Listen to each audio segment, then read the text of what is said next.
We're live here, just waiting for some people to maybe connect, and certainly go ahead and ask any questions in the chat.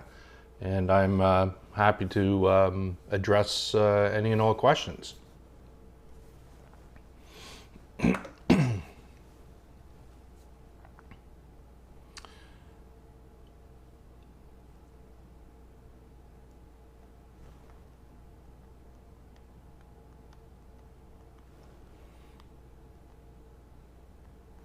And feel free to ask any of the questions in the actual Twitter feed. On the Telegram channel, I'll be monitoring both here and what's happening in Telegram. So feel free to participate as much as you like. And I will run this stream for about maybe 15 minutes or so, and answer any questions as I see them show up. Okay.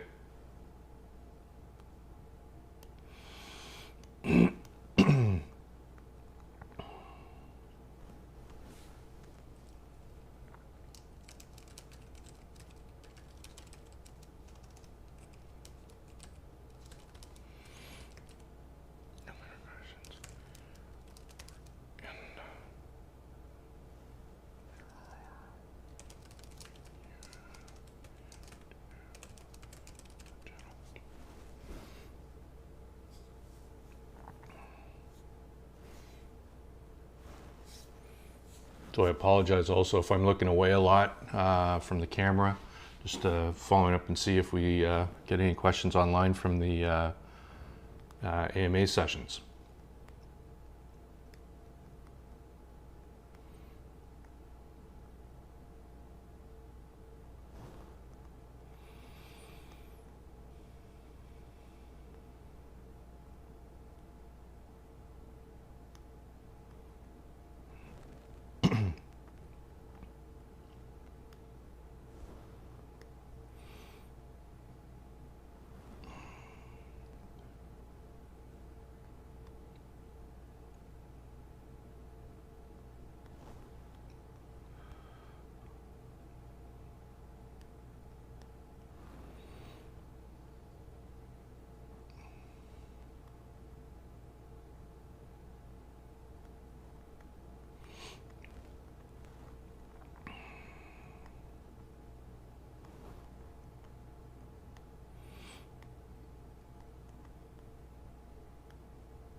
Well, we have Jaden has just said hi. Hi, Jaden. Go ahead, please ask a question. Give me something to talk about.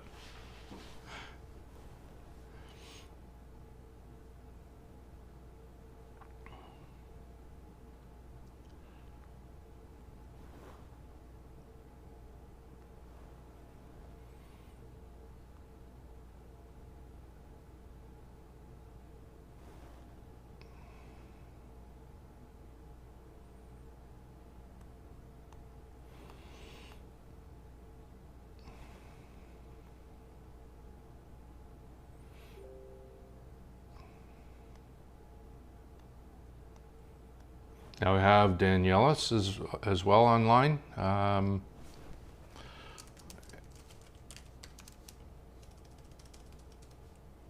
Everyone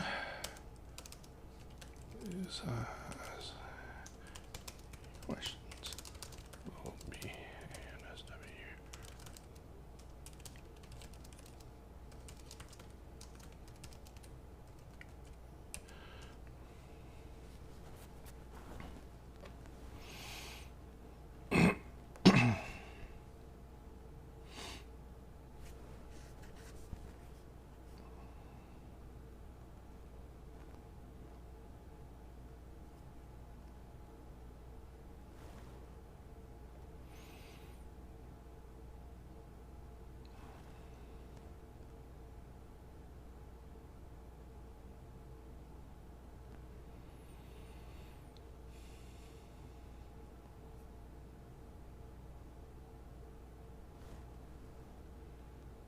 Oh, we finally got a user on. And then the user off. Oh, back on.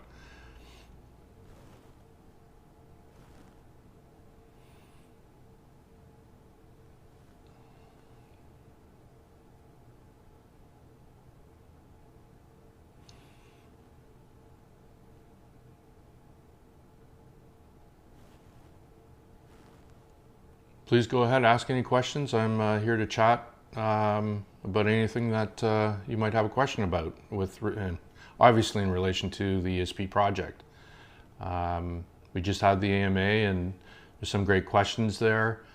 There's lots of questions over the previous AMA sessions where there's discussions on why did we pick Ethereum and whatnot, and I can get into the depth of that a little bit further. But we got our first questions. And the first question is, do you have any experience in creating such projects? Not specifically in terms of cryptocurrency, but I've done and have been involved in numerous projects that are very complex, very highly technical in terms of bringing things to market. Both in the embedded computing space as well as doing some, countrywide related rollouts for utility management and power, water, and gas distribution at the municipal level, right? So doing software platforms allowed us to create systems that allowed for really large scale. Millions of simultaneous users, 100 million transactions on a per day type of basis. And being able to do that also gives us the underpinnings for creating the various projects. So in the educational sector, especially on our School Connect platform, you can imagine that when a student or a body of students all check their schedules all at once, we have to be able to support all those simultaneous connections. So it does sound like if it's a simple matter of just adding more servers, but reality is when you have data in a real-time dynamic format, you actually have to have the right architecture, the right management systems in place in order to support those types of larger rollouts. Okay. So hopefully I answered your question. So we do have, the whole team has got extensive experience in bringing out these types of similar related applications. But it is, of course, our first token. And again, it's following the same kind of steps that we've always developed the rest of our projects over time. Launch of novelty merchandise for ESP token. Yes, indeed, we will be creating some merchandise. We want to market and create and generate awareness for the token. So we are in the middle of getting that set up, and we will have it available for purchase off the website, hopefully within the next couple of weeks. I think our first priority is to get onto the exchanges and launch there. Just makes acquiring the token a little bit more accessible. Not everybody's familiar or are using MetaMask to reach the in order to get Ethereum and then come to the website to buy the token. So once we're on an exchange, it's more easily tradable, and then of course we'll be accepting payments for the merchandise in tokens.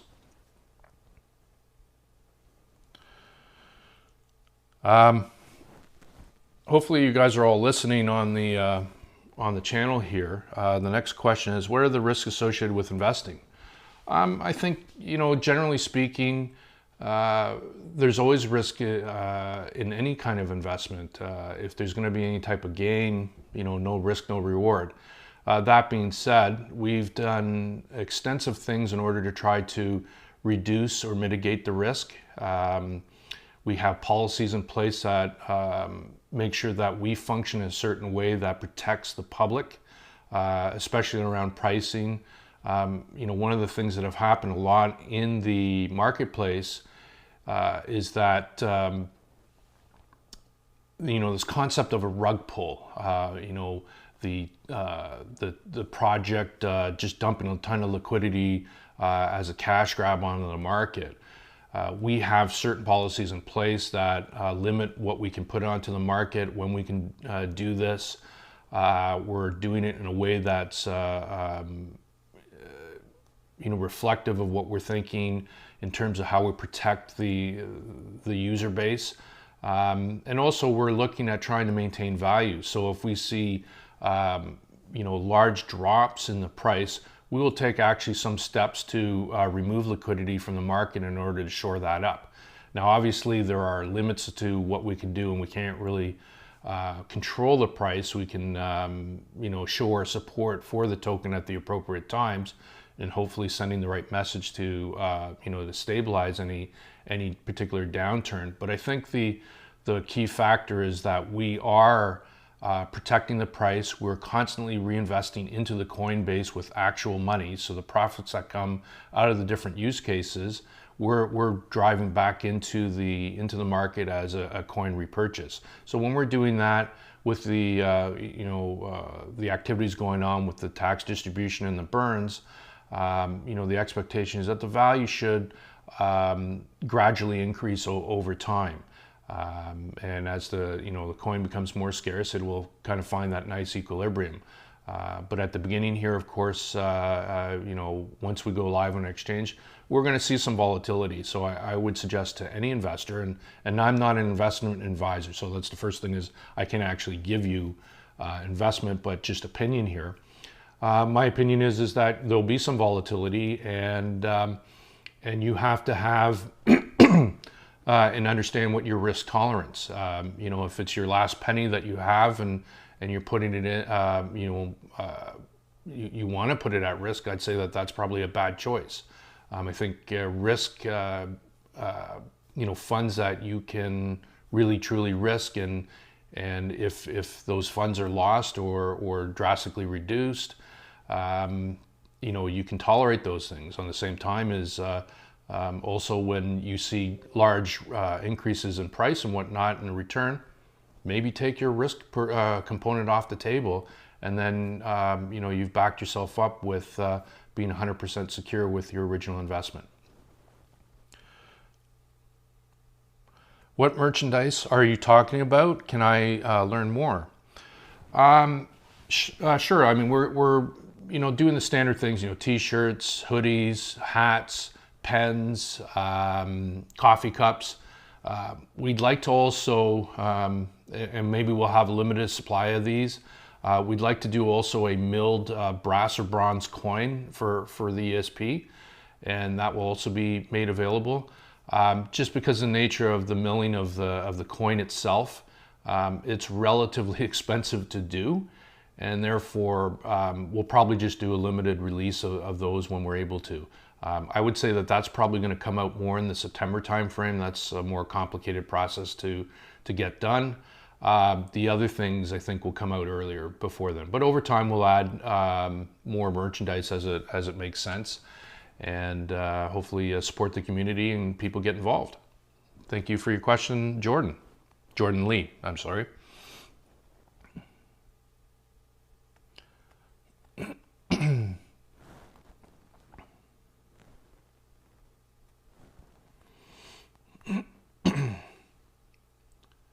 Now I can talk a little bit about, while we're waiting for some more questions, about why we chose Ethereum as a platform.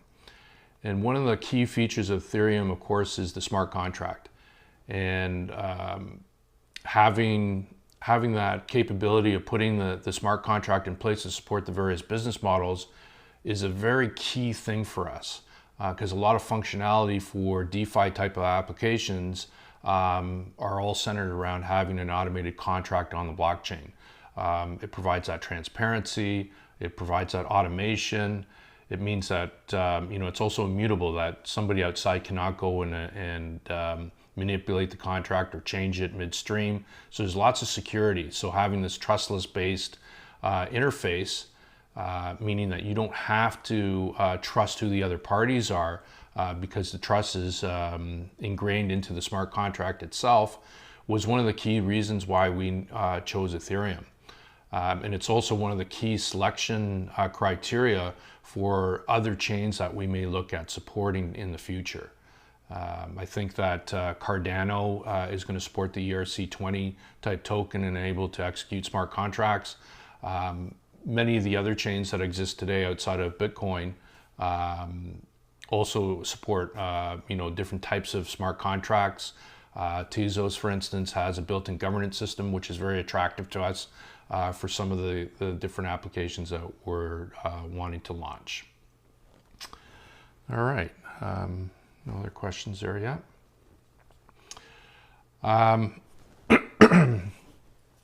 Some of the other inquiries that we've had in the past is if I could, sketch out a little bit more about the platforms that we're launching, especially in the educational space.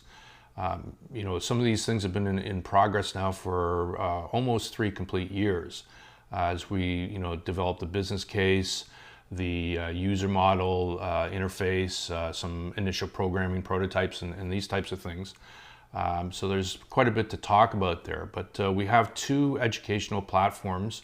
One's a student information management system, which connects parents, teachers, and students together into a single application.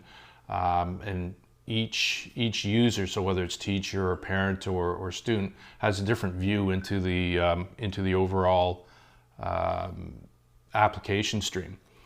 And from there, you can get information like what the daily activities are, the lesson plan, schedule.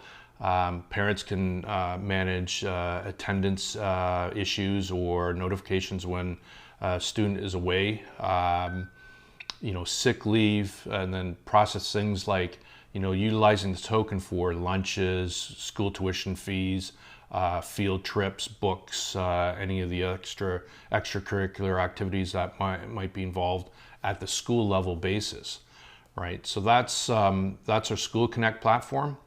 And it's we don't actually deliver any teachable content there. That's just a management system. And it extends to what the school can do in terms of managing, classroom sizes, and from a municipality standpoint, they can get reporting that, on the performance across the entire school network and do comparative analysis, school to school, teacher to teacher, grade to grade type of thing. So there's a lot of, it's a pretty big encompassing system on that side. Our second platform is called Talk to Expert.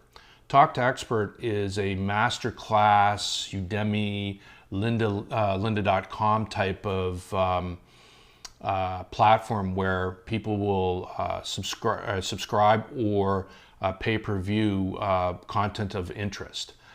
One of the main differences between us and those other platforms is that we also give you the option of scheduling direct one-on-one time with the content creator.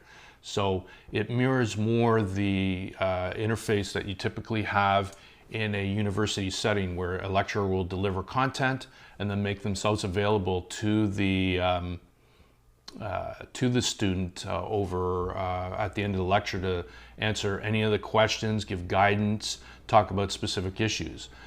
Primarily, we'll be looking a little bit more on the business education side for this type of thing, but certainly this is extensible to virtually anything where you're teaching. And we'll have 2 versions of that product. One that is held within a corporation and is a centrally managed system, meaning that we'll have complete control over the quality, the content, so the subjects that we're going to be providing, pricing structure, and that's run as a separate business. But we will also have a complete decentralized version of the platform, so it's self-governing. The community will be voting on the appropriateness of content, advertisers, setting certain parameters and standards on how the overall platform works. So that's the 2 in a nutshell, the two educational platforms that we're going to be bringing to market over the next 6 months. Okay.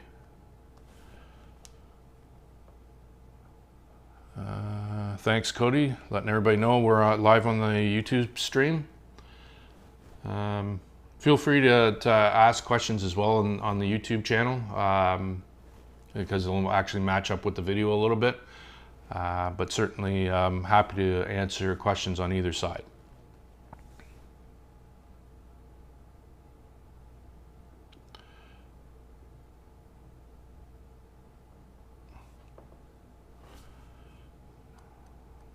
Okay.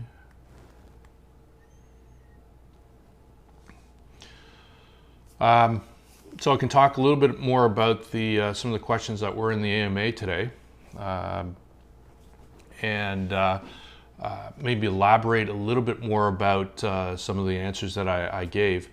There's a question about the tax redistribution, the randomness, and how that works. You know, technically there was reasons to make that selections on how we did it. Ethereum in general, just how it works is basically every time you write to the blockchain some data, whether it's a new balance for a particular Ethereum address or run a function, if that's recorded on the blockchain, it consumes gas, or therefore whoever has initiated that transaction pays that gas fee. So initially in our white paper, we want to redistribute half of that, that transaction tax across all token holders at the same time for each and every transaction.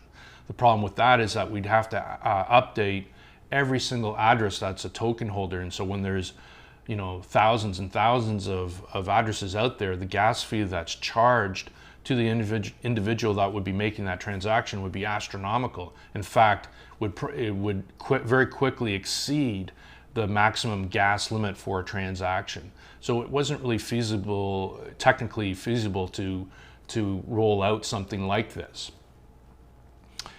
And sorry, just checking to see if we had any other questions there.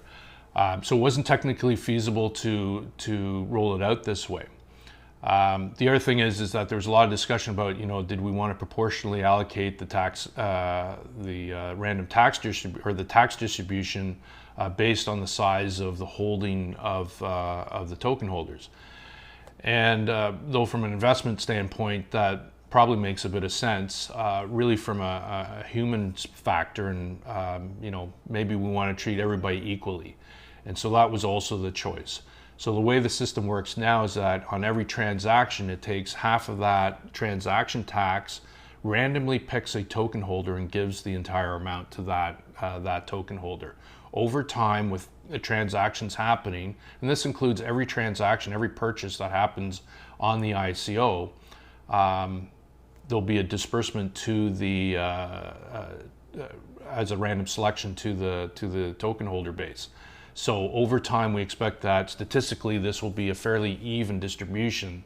You know, and sometimes the tax disbursements will be small, and sometimes will be quite large, because some of the ICO purchases are not insignificant, and therefore somebody within the token holder base will actually see quite a nice windfall. And that's, you know, I think that's part of the fun of the token itself, and so we believe that that's a true benefit for the token. All right.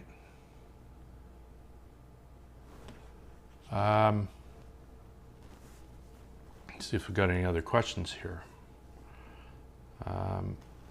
One of the other questions that come up in a lot of discussions that we have in the other AMAs, and you know, just what we've seen on the Telegram channel and elsewhere, is, you know, to capsulize what are our key advantages.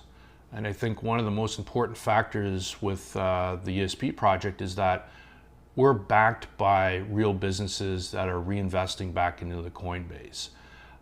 We're not just an idea, hopefully, that somebody runs with, but we have operational business units that are funneling profit and returning some of that profit, actually 90% of the profit that is earned by the project, will be returned to the Coinbase in a form of a buyback and burn, right? So this is the other way that we're reducing the overall circulating supply, is by doing these monthly buyback and burns. So I think that's a key fundamental difference. We're not based on hype. We're not based on hot air or somebody's tweet. I think it's a real key importance. The other thing that we're very proud about is that we've decided to be socially responsible, ethically driven, very transparent. So all the activities that we're doing, all the tasks, projects that we're involved with are fully disclosed. Our burn policies, when we burn, the things that are happening will all be reported on the website over time. So we're trying to be as transparent as possible. And I think that the other key difference, getting back to the operational business units, is that we are building out the actual token usage markets for the coin, but we're not generating the only use cases for the token. I think we're going to be a blueprint for other projects to take off and just utilize the token. And in fact, just on the digital payment side, we've inked a contract last week with Circle Blue that can potentially incorporate the token for use in a rewards point system, as well as digital payments for countries in East Africa.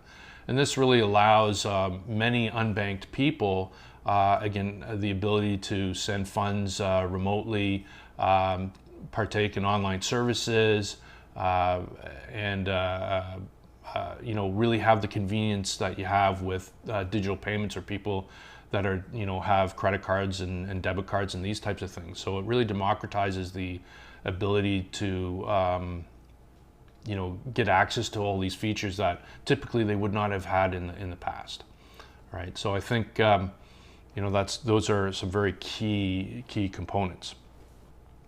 So you get some more things here. Okay. Please ask more questions. What are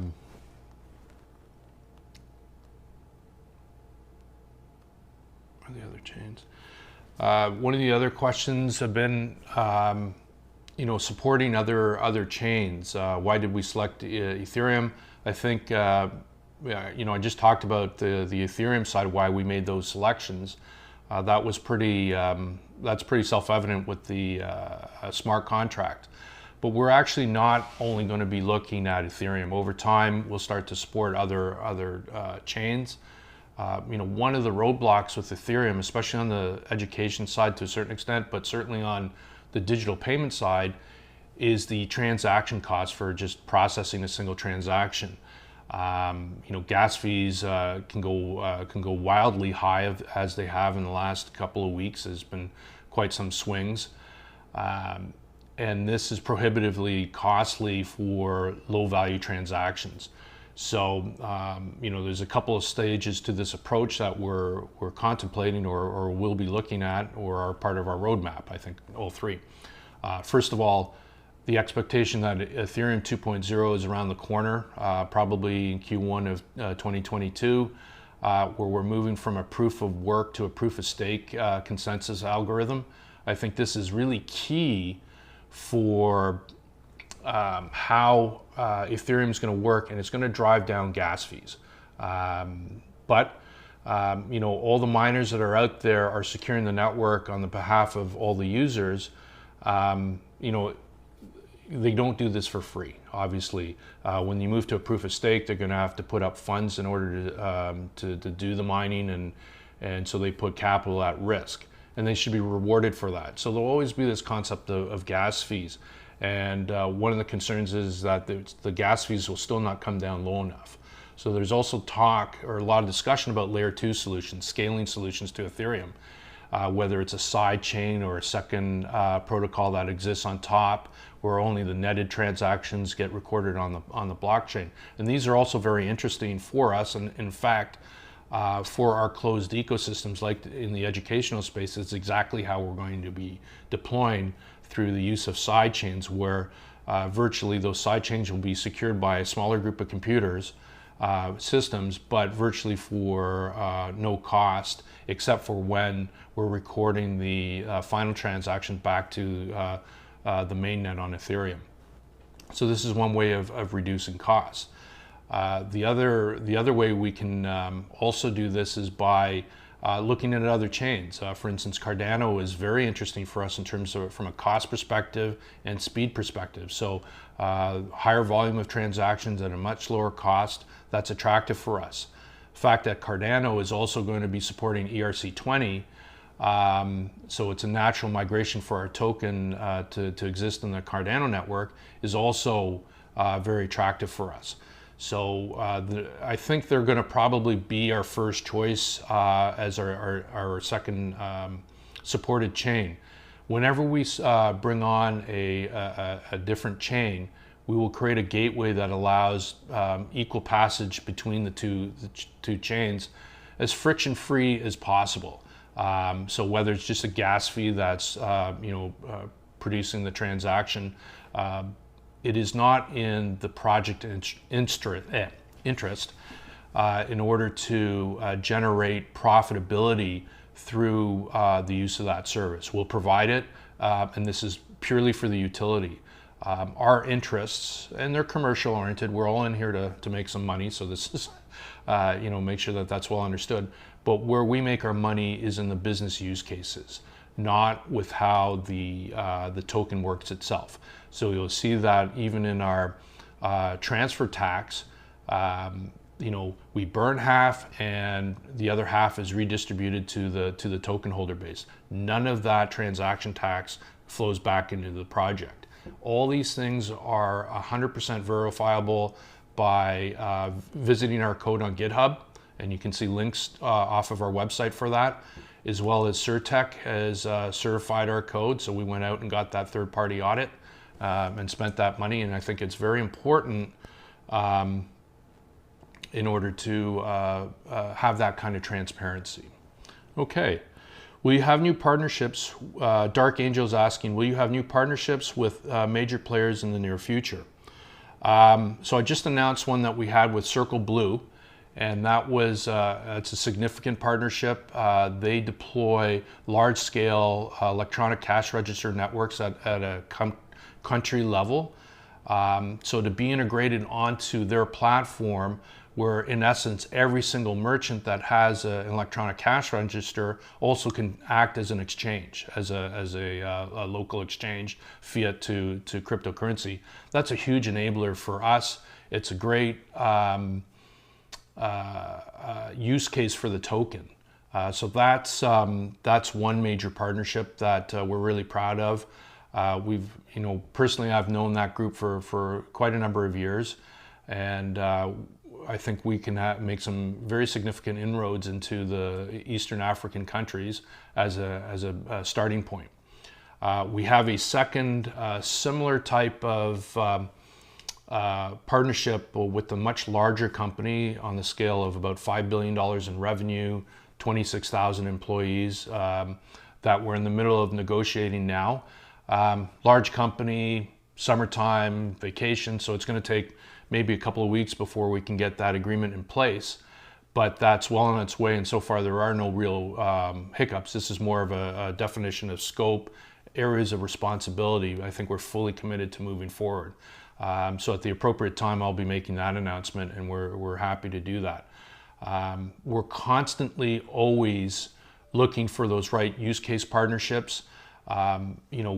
We hope that we become a blueprint on how to deploy some of these decentralized apps or green-walled ecosystems, where there'll be other companies or other interested entities that want to create their own, but utilize the token in the exact same way.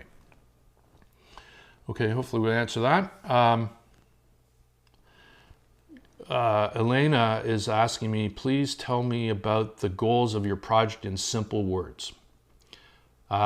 Simply, we're using this project, the token, as part of a much larger vision to launch education, renewable energy and payment ecosystem projects. In each three of those verticals, the token has a use case where it will be using that. So I think I described at some length the use case on the educational side. On the side of solar energy or renewable energy, is that we're going to have a decentralized DeFi decentralized finance application where it would be funding projects for bringing new projects online. So this is not using the proceeds of the token itself to fund those projects. We're using the token itself in smart contracts to execute basically microloans and transactions to support these various projects. So imagine that somebody wants to install a solar project or a solar array on their house, and say that project is $10,000, right? All they would have to do is come to the service that we'll be setting up. The service will they'll have to provide some documentation as security for the project, and typically the house is used as collateral for that. Once the smart contract verifies through a mechanism where it will go out and ask multiple points within the network of whether these are that security is acceptable. Once that is secured, and there's funds within the smart contract, and this comes by way of staking. So you'll have people on the Ethereum network or token holders that may want to stake their tokens to earn some revenue in that contract. The contract will then let the funds available to the appropriate supplier to fund the project. And so in the case of month to month, the homeowner will be making those payments back to the contract in tokens.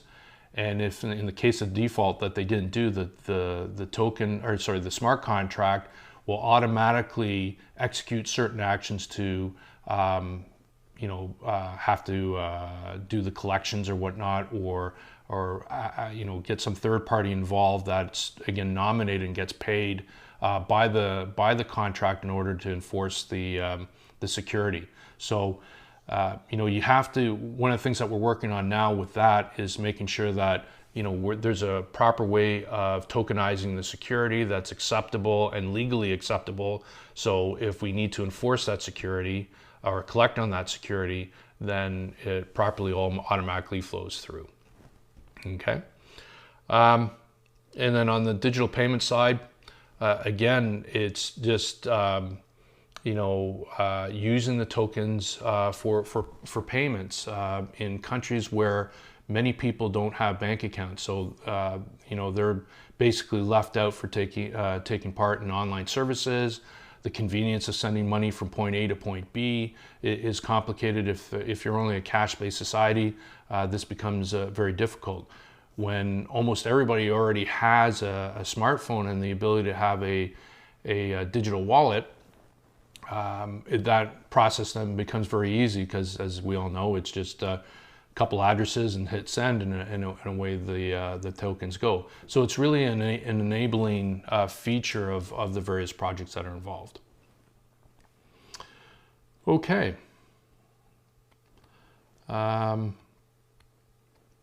Aria Miller, I like the project. I think it's worth getting more people to know about it. How are you going to attract new users? Will you promote your projects on other platforms, for example, Reddit? Great question.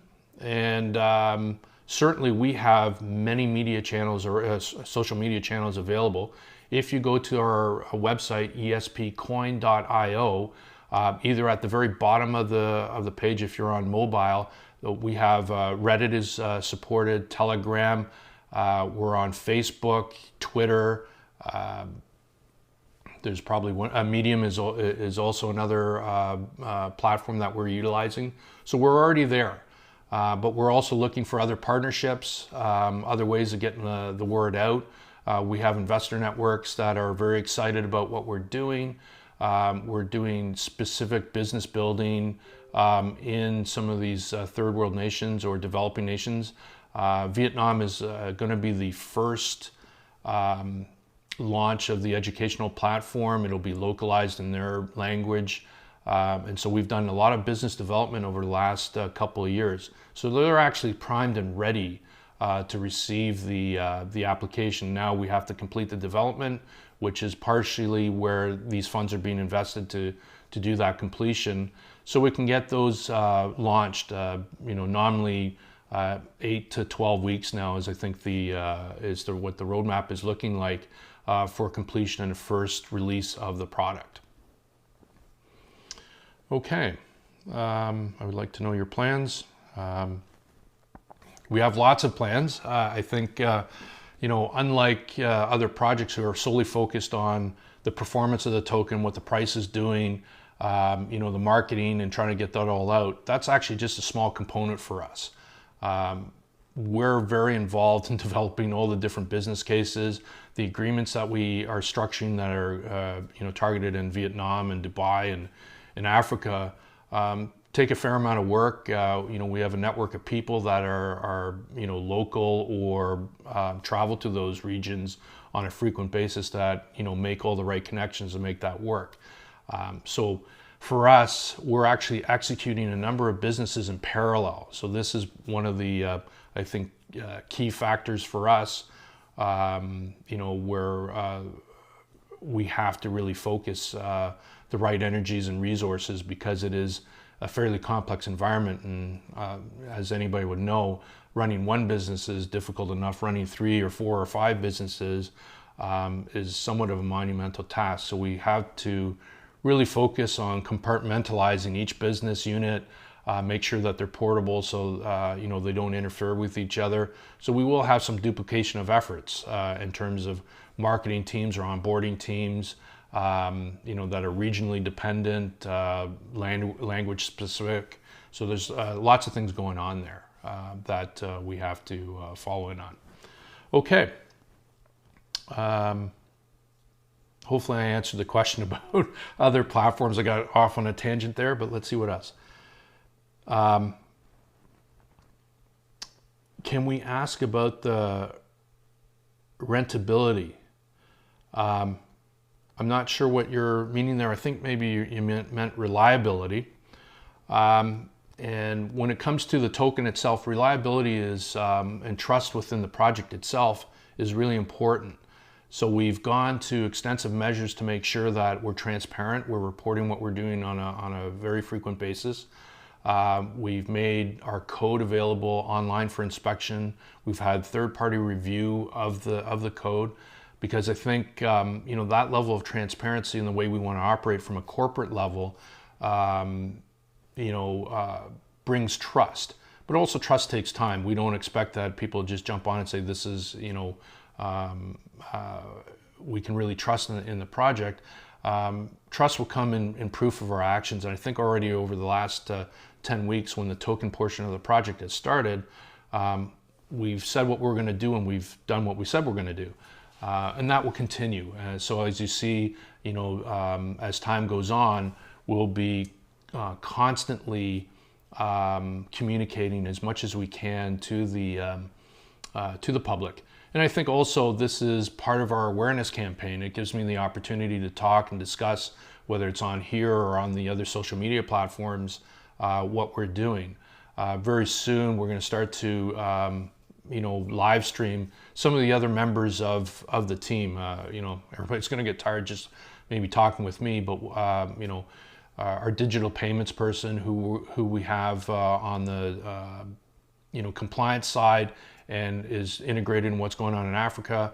We'll bring somebody on within our group on the solar solar projects, the renewable energy side, and how that is going to roll out, because some of these are existing businesses already that have come into us as partnerships, and so we're looking at bringing a lot more scale to what they're doing, right? So they're not starting from the ground up. So I think that's also another important factor, is that having existing businesses means that the risk is reduced, right? Because we're performing, we already know the business, it's already running, and so the success there. And same thing on the technology side.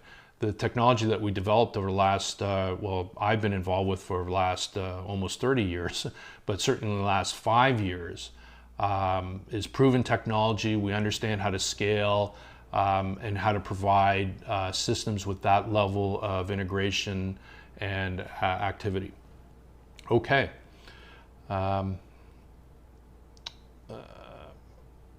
Okay.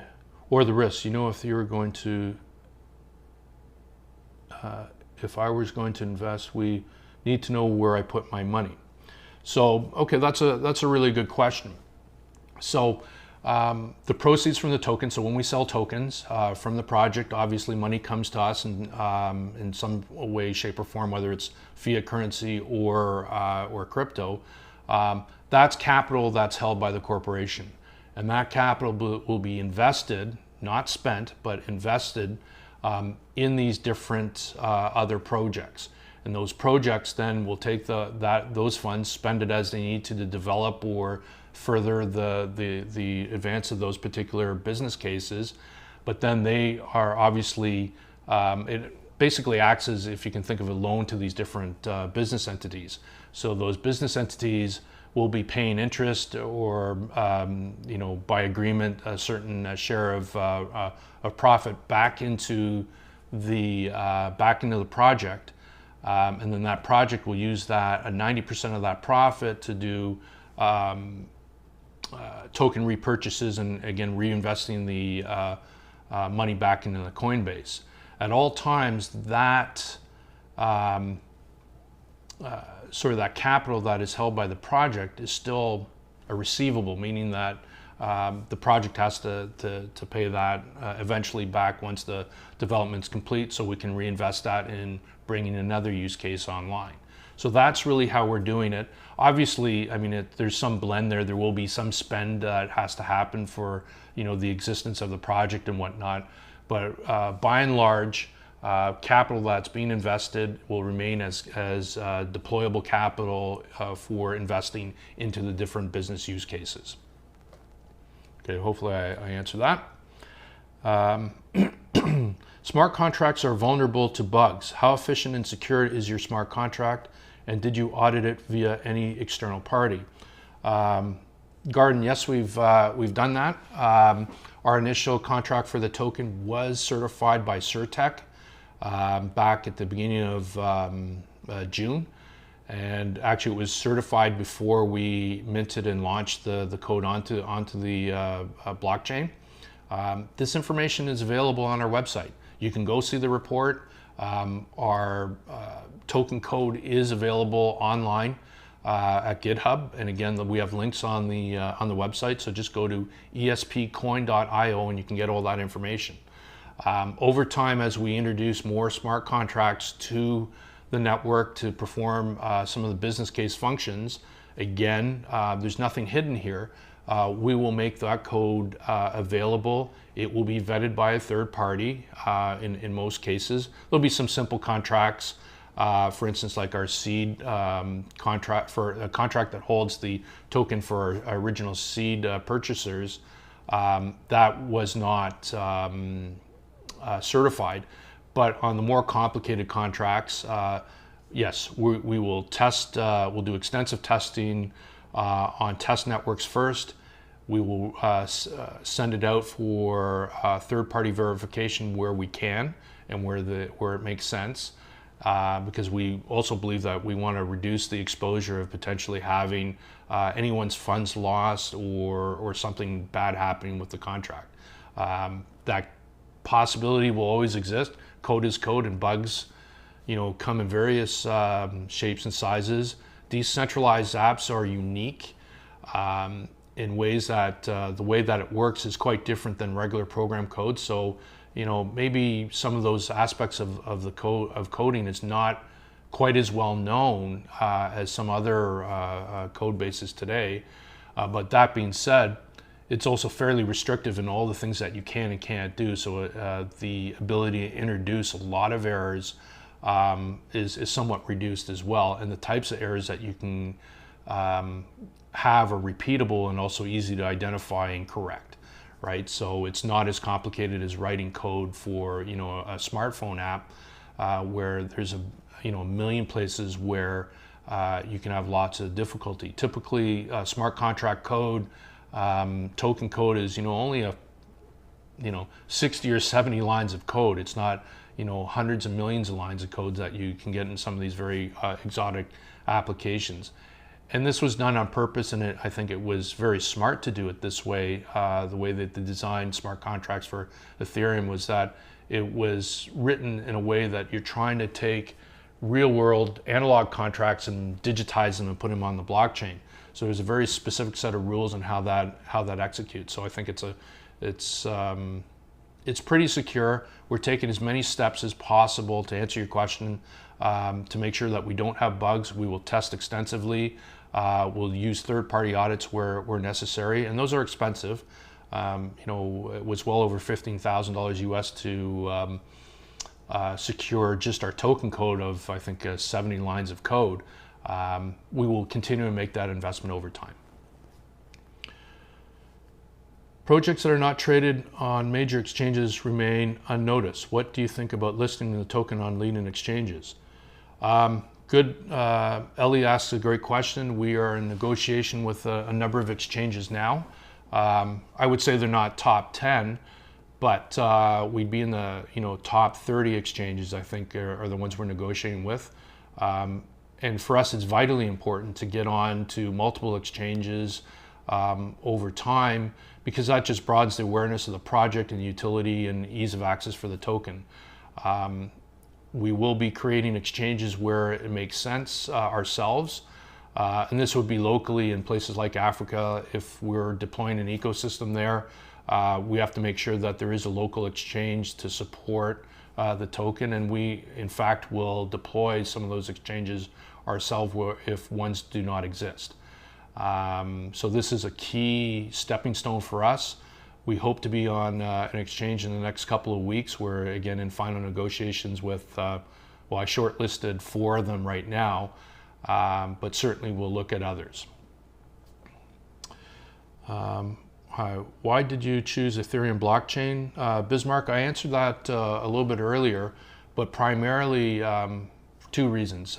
Smart contracts, and 2, it's the second most accepted or adopted blockchain out there.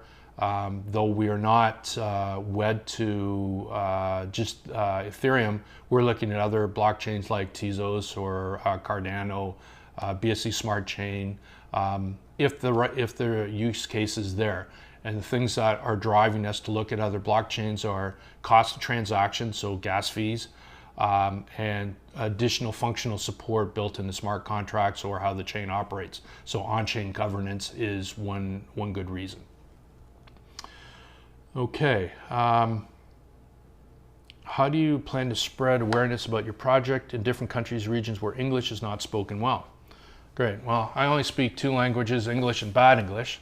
So I am very reliant on having local teams where we are launching our applications. So for instance, Vietnam, where we're actually doing a lot, we'll be doing a lot of the development, are doing a lot of development. We've done a lot of business opportunity development already. And of course, the application of platforms will be localized in their language, in Vietnamese. So we'll have local people that provide local support for the applications. On the token side, yes, we'll be producing content and whatnot in many languages, especially where we're targeting operations. But currently, as we're 10 weeks, 11 weeks into this project with the token, right now we've been primarily English-based, but we'll start to broaden out into other languages. Okay. Does everybody know you want to go fast, go alone, but you want to go far, you go with partners? So with your project, which partners will promote and help your project and reach and achieve the project's goals? So as I mentioned before, partnerships are actually key for us. We just announced a partnership that we created for Africa. It's a European-based company called Circle Blue, and they deploy electronic cash register network. So they provide the device, the payment gateways, and the network infrastructure for deploying within the region of a country, and putting the token onto their platform as a form of payment or points reward system is one of the use cases that we have. So we have partnerships like that. We have another really big one with another company that's about $5 billion in revenue, 26,000 employees, again targeting the majority of Africa and parts of Europe. We're under non-disclosure at this point, so I can't reveal who that is, but that's a contract in the works. And I expect that we'll be able to make some significant discussions about that over the next 3 to 4 weeks. We're in the middle of summer and vacations and whatnot, and big organizations, as you rightly point out, don't move quite so fast. And so we're working that partnership, and we continue to work that partnerships. We have other partnerships that we will have in Vietnam for deploying the educational platform that we'll be announcing, as well as we have to have some language providers there, or a lot of our development will be based in Vietnam. So again, that's a natural add for us. We have a similar situation in Dubai, where we have basically an arrangement or an agreement actually with a government entity, with the I guess you call it the royal family, or a member of the royal family, that gives us the endorsement into the Minister of Education, for instance. And so once our project is complete and we're ready to deploy, the next step is to launch with them. So those partnerships take time to develop, and we've spent 3 years developing these partnerships, these business cases, these opportunities that we want to fulfill on. And so they're absolutely key to the success of the overall project. We are not doing this alone in any way, shape, or form.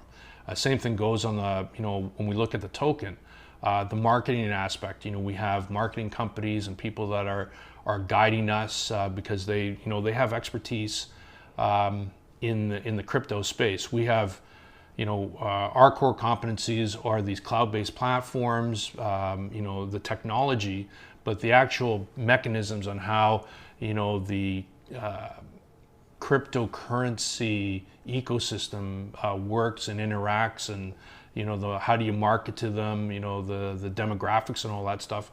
That's not our area of expertise, and we rely on third parties to provide that for us. Okay. How long will the live stream be on? I'm probably going to run this for maybe another 15 minutes or so. And then we'll do this on a fairly regular basis. Again, this is a convenient way for me to broadcast the message. It's much easier than typing all these responses that we've typically been doing on the AMAs. So as much as we can answer here, I'll try to get through as many questions as possible. Just want to see if there's anything happening on the... Nope, okay. I was just checking on the Telegram chat to see if everything had transitioned here to YouTube. Okay. What security measures of your platform ensure users' assets don't become the target of hackers? Well, first and foremost, one of the things that we have done by policy is to make sure that there's only one person that has access to the uncirculated supply of the tokens. And the reason for that is that we want to reduce the number of potential attack vectors that come in, where somebody could grab the coin and then dump it on the market, and then basically debasing the value of the token, which would kill everybody. So that's number one. Now, that one person is obviously a single link or point of failure. So if something happens to them, do we lose access to all the coins? And the answer is no. We have a built-in succession plan for that to happen. And in fact, the succession plan, or people are on opposite sides of the country, or not country, but of the world. So in the event that, unless the Earth gets hit by an asteroid, we'll always have somebody else that would be able to carry the baton to keep the token operating normally. Now, if we get hit by an asteroid, obviously we've got probably bigger things to worry about than the value of our tokens. But anyways, please be assured that we do have a succession plan in place to protect everybody's interest. Then the other side of it is just on the technology side, where we try to do as much code testing, third-party code validation as possible in order to secure the code from being susceptible to outside hacking. Now, are we going to be failure-proof? Probably not. I don't think anybody can say that, but we're taking as much steps as we can possibly to do this. And we take security very, very seriously. I've been involved in cybersecurity conferences and in that business previously in India and in Dubai for the last couple of years, so I know a lot about it. And so we're taking as many appropriate steps as we possibly can in order to protect the user's interests and their assets. Okay. How do you see the future of the entire crypto sector? Honestly, that's a real open-ended question. Right now, I think we're seeing some abuse of the system. You see all these things in the news. This rug pull, that rug pull, and this is what happens when the industry is, for the most part, unregulated. My concern is that with all the governments starting with their centrally backed digital currencies, that there's going to be some pressure to maybe try to cut out or kill off the alternative coin market or the non-government controlled currencies. I think the cat's out of the bag, and it'll be almost impossible to do that because one government, whether it's China or the US or what's happening in Europe, they can't dictate for the rest of the world. And to get consensus around the world on how digital currencies all work is probably an impossible task. I mean, you can't get consensus on what's happening in the US on a variety of different subjects, let alone cryptocurrency. So I think that's an impossible task. So crypto's here to stay, and I think that you'll see it evolve. DApps or decentralized apps are going to become very prevalent and very much part of everybody's day-to-day. And I think that's going to come really fast over the next couple of years. And so I think it's exciting times now for the cryptocurrency space. Lots of interesting developments are happening, and I think it's just going to become very mainstream. At the same time, there is going to be some regulation I think that governments are going to impose. Probably I see that existing more on the where the exchanges operate in whatever local territories that they operate in. And they have legitimate concerns, governments do, with, everybody hates to pay taxes, but, reality is that if you live in a country and you're making revenue or making profit, taxes are probably due. As much as we hate to pay taxes, and I'm one of those people.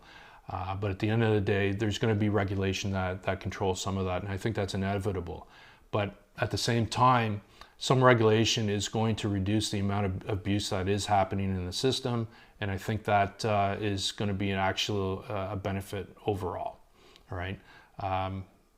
Certainly, there's some risks that there's too much regulation, and we lose some of the anonymity that exists. For all the right reasons, because anti-money laundering.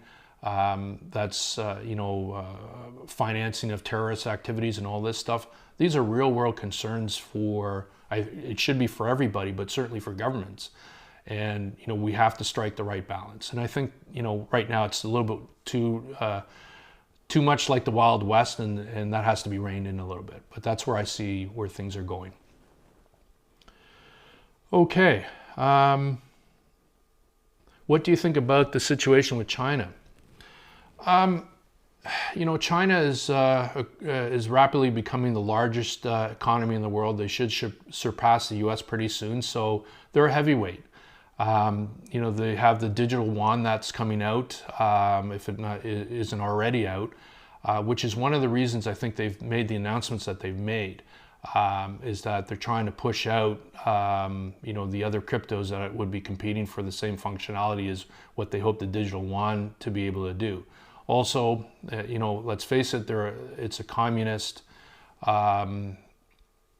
country, so the government wants to have some more control over the population, the movement of currency within their own borders, right?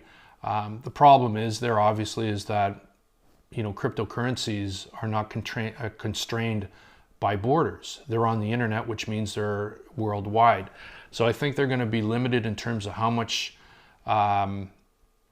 influence they're going to have on the overall system. But certainly there's some changes there where you'll see miners and whatnot move out of China because it's much more difficult or costly or even impossible in some cases to actually operate now in China. You'll see them move out, but they'll exist elsewhere. The Chinese are fairly industrious people, and expect that they'll figure out a way. They're certainly still spending money in the crypto space. There's lots of crypto investors out of Hong Kong and out of China, and I think that's just going to continue. They're one of the major movers of the market. They've adopted it early. I think they're well ahead of what's going on in the United States, and they're pushing the frontiers of cryptocurrency itself. So they bring a lot of benefit to the space.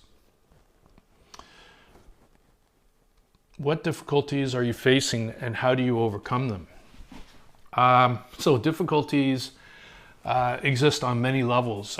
Right now, one of the primary things that is actually going to unfortunately probably impact us a bit on the scheduling side is COVID. COVID is exploded in Vietnam, where we're doing a lot of our initial business development, our first applications rollouts. And of course, we're developing in Vietnam. The fact is that they're on maximum lockdown now in Ho Chi Minh City. As of May the 1st, they had, I think, under a few thousand cases since COVID started. In the last couple of days there, I think they're averaging about 9,000 cases per day. Right, so they've seen an explosion of COVID variant D, and that's bad because they're a society that doesn't have access to a ton of vaccine, though they're getting some of, I believe, the Chinese one in, or whatnot. But they're a developing nation that do not have all the resources and whatnot. So right now, that's a headwind for us and a risk to the timeline. Beyond that. Other risks that exist for us are execution related. We've missed the mark somehow on the deployment or how our application works, and it's not well accepted in the market. So we're taking as many steps there as possible. We'll be field trying with test cases before actually going live on a national level.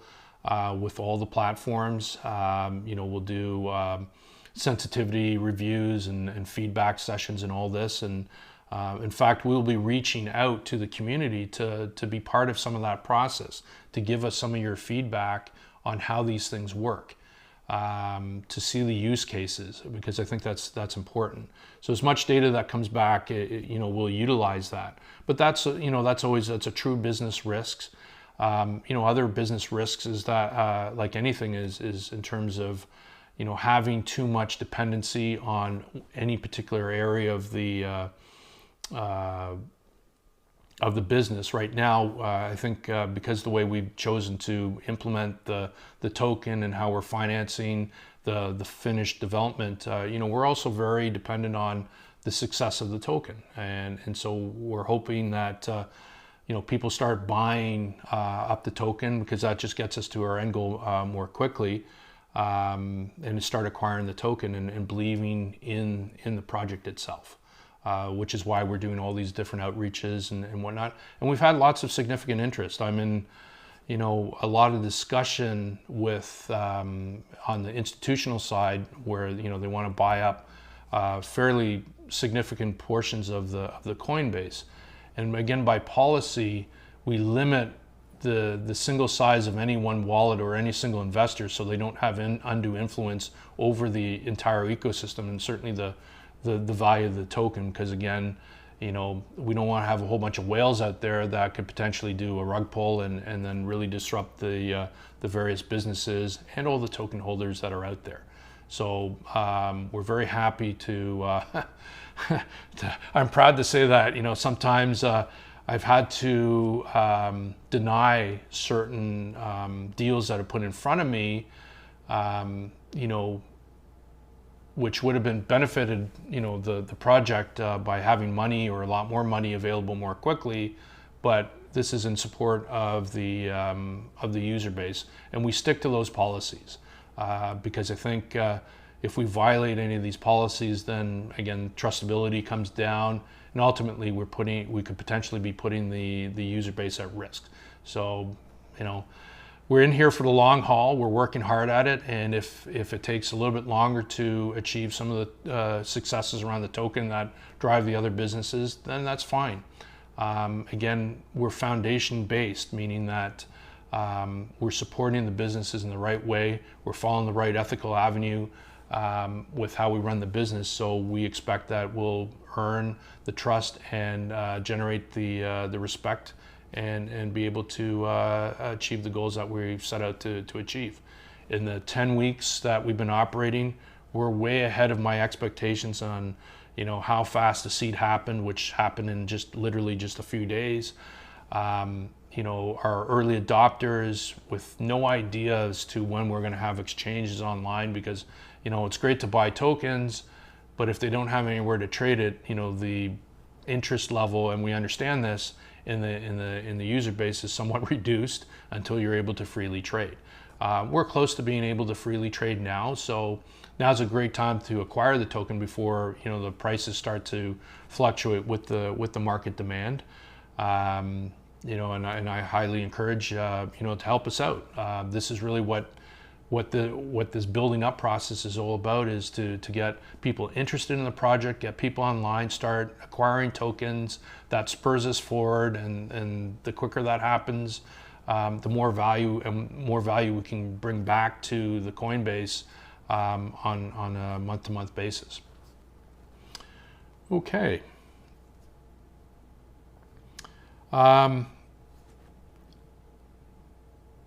As a company-based project, how can I donate my quota for your success? Do you have a global ambassador program or referral reward system? Yes, we do.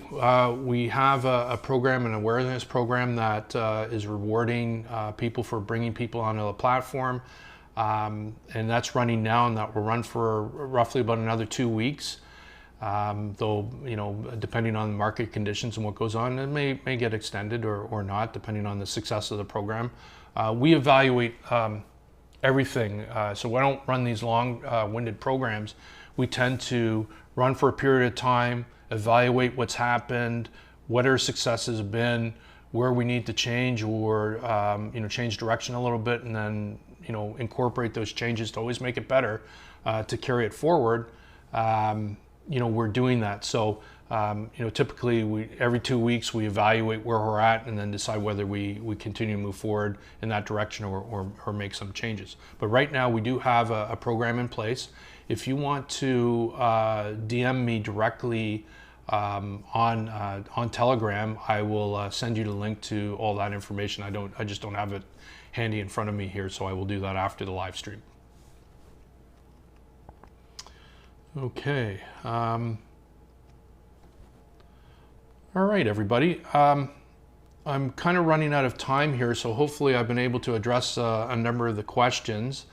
Certainly, I'm not sure we'll do this on a daily basis, but every couple of days we'll be doing other live streams. I do want to bring some of the content that we're producing in the business cases to discuss those and let the community know how that works and have the opportunity. I really like the interactive nature of doing it this way because it allows me to answer questions on the fly.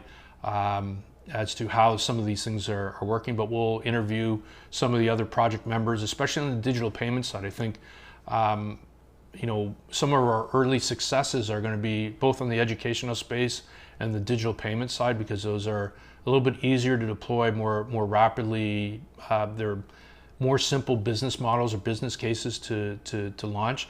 The renewable energy side is a huge, absolutely huge opportunity because of the focus in the United States with the Biden administration for renewable energy.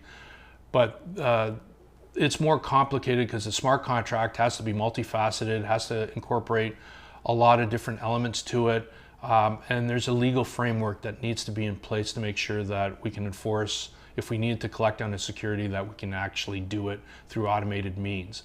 And unfortunately, that is somewhat regionally based. So state to state, we have to understand the local nuances to where we're going to do this. So initially, we're looking at deployments in Florida, and Florida is going to be where the first ones will start. But of course, we don't want to be limited to Florida. We want to bring it out, into many of the southern states in the U.S. where sun's and renewable energy is a big player.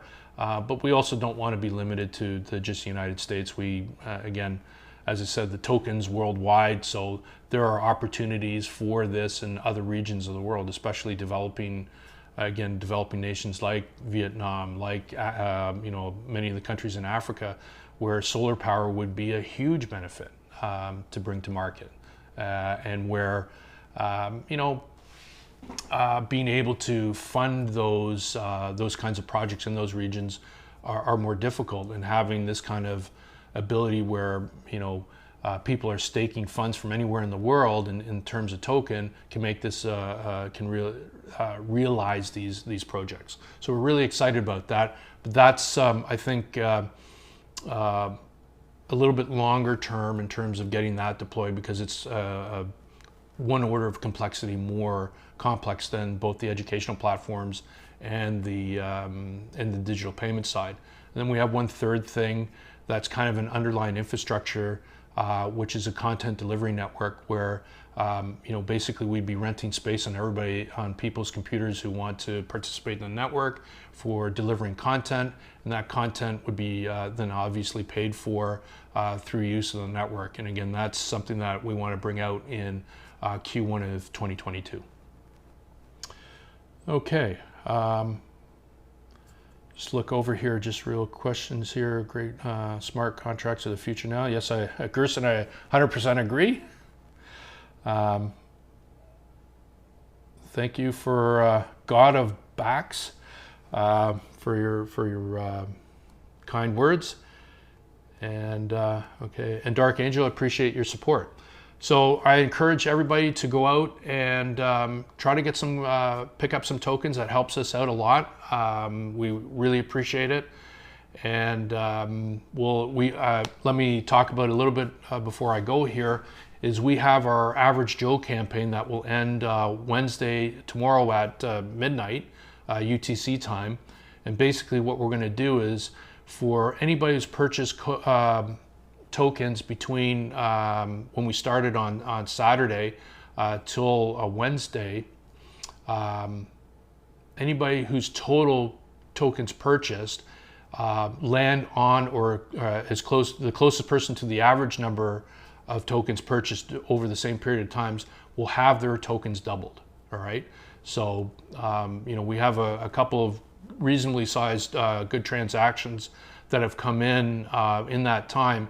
So the potential to double a significant portion of a holding is attractive. So we're running that contest.